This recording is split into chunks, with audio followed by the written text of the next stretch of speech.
Hey guys, it's Sam here of the Infernal and this time I'm going to do a different video.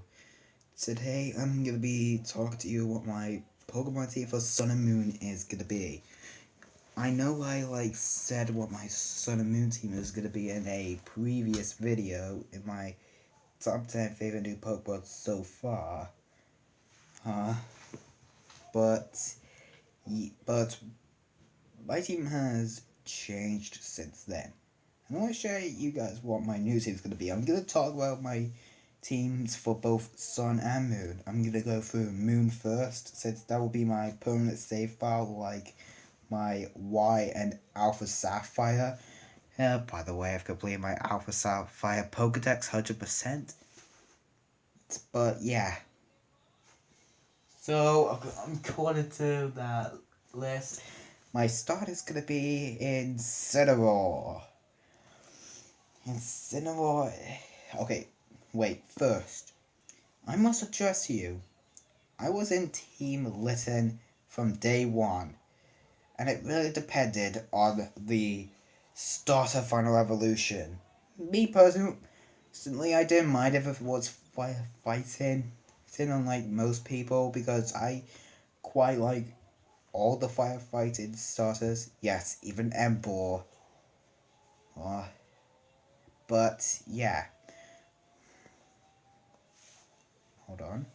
Sorry, there was an interruption. But anyways, I'm choosing Incineroar because Incineroar is a really cool Pokemon. Fire Dark type, that's really good. And its signature move, Darkest Lariat, that's apparently very good as well.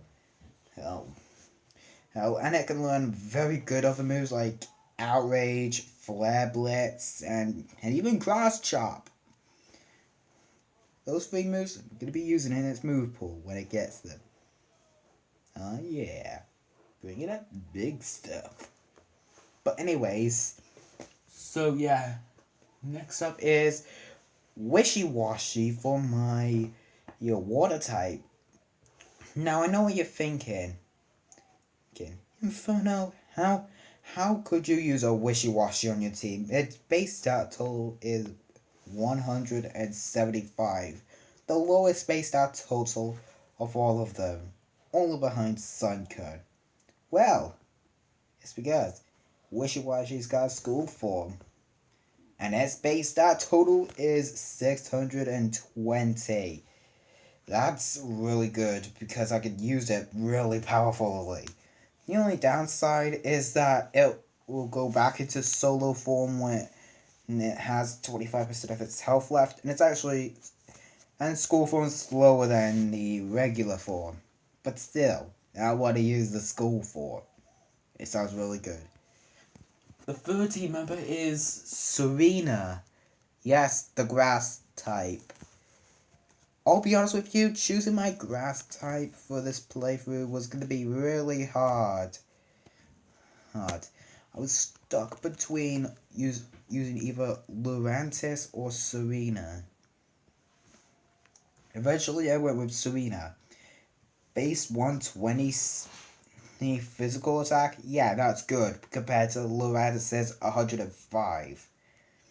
Plus I think Dropkick will be a bit better than Solar Blade. Solar Blade's really good move in power. It's a physical version of Solar Blade, but with it being 2 turns, I doubt that it's going to be as powerful. Many people might finish off Lurantis before it even gets a chance to use that. Unless it's the total one, which is, by the way, really damn difficult.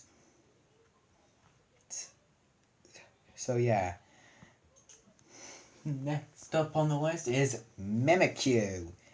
Now then, if you watched the previous time I mentioned it, then you would know that I would have had a Alolan Ninetales and Oranguru on my team. However, the 2 of them have been swapped out for Mimikyu and one other Pokemon. Mimikyu is a pretty good Pokemon because its ability, Disguise, will be really good if you're not sure. Now, you could get... Oh, here's the sentence I'm looking for, okay. Hey, what Ardrax dropped it. That's not the sentence I was looking for. This is. So Mimikyu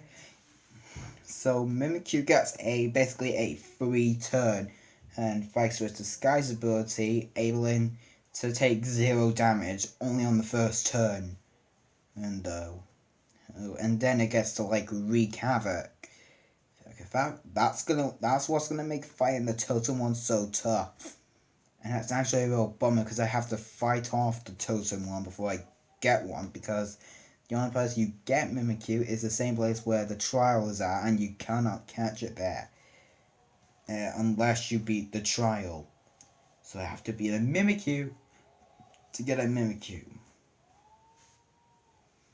And the 5th team member on my team is Drampa, for Moon anyway. In Moon. Drampa is basically your dragon grandpa. Yeah, it looks really cool. It's a Moon exclusive. If you're playing Sun, you get Turtonator. So yeah, Drampa can learn lots of cool moves like Extra Sensory and Dragon Balls, and he's going to be pretty good. And also I'm going to use Lunala because I would like to use the powerful legendary Pokemon. And while this is technically not going to be a team member, before I get to Drampa, or my final team member in my Moon playthrough, not for Sun, mind you, I'm going to have a Alolan Golem on my team, because there was a trade in Taboo Village, right outside Mount Lanakilla, where Drampa is, that allows you to trade a Haunter for an Alolan Graveler, and it could become an Alolan Golem. Just thought I mentioned that. So yeah, I'm going to use that Alolan Golem before I get my final team member. So yeah. Now onto my Sun team, and my starter Pokemon for Sun is going to be Decidueye. Decidueye is basically very cool. However, for me, he's not cool as Incineroar, but I still think he's pretty cool. Primarina is my least favorite of the 3 stars, but I think it's actually really cool. Alola is one of the only regions where I like all the starters. There's all the others, like, for example, Hoenn. I like Torchic and Trico, but I don't like Mudkip. Don't get me angry now. So yeah. Decidueye is really cool, and I like how it starts off as a grass flying type and then ends up becoming grass ghost.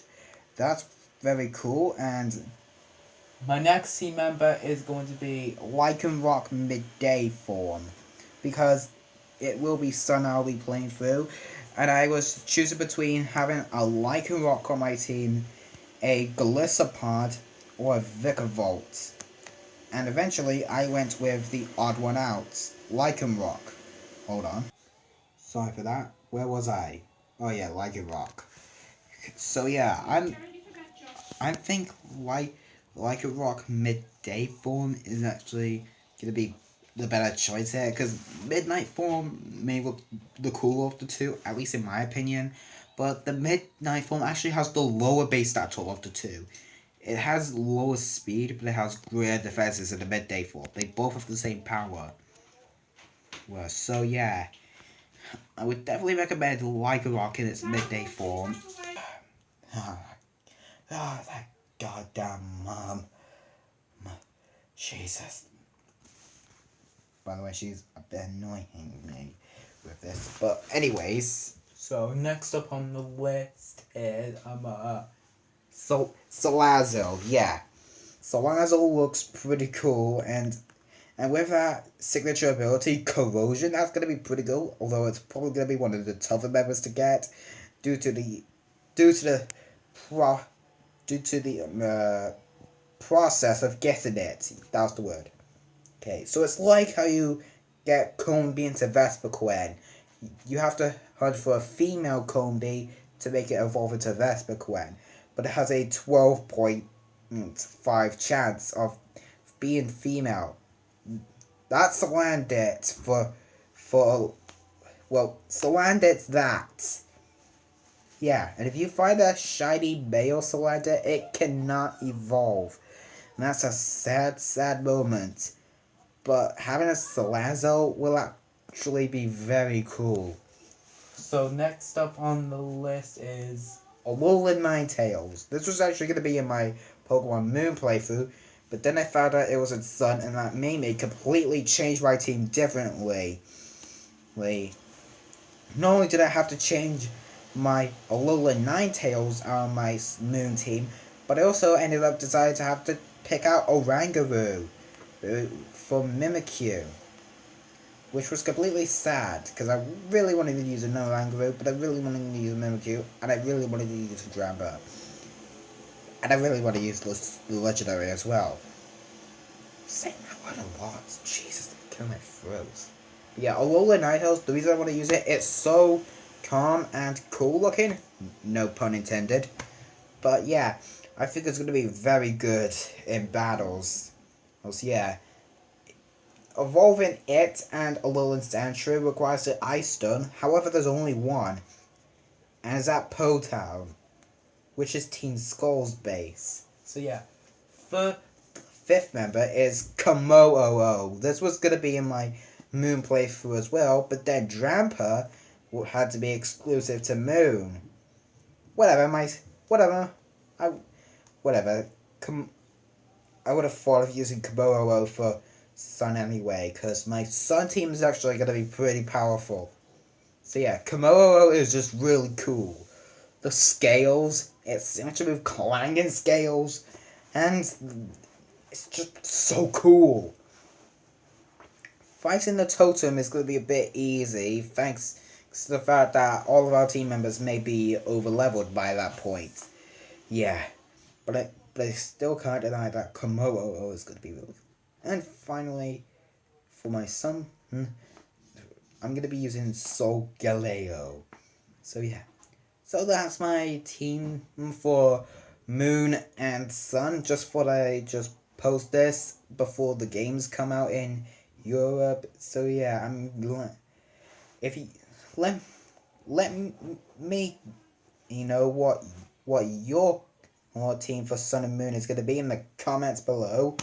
So yeah, I will see you next time. And by the way, the finale of the Little Bit Planet 2 Let's Play, I fell ill on the day I was recording the other ones, and I could only publish until part 19 was uploaded. And so I can't read, and so you're gonna see, and so I'm gonna do it tomorrow, okay? So I'll see you guys there. But for now, let's enjoy Sun and Moon.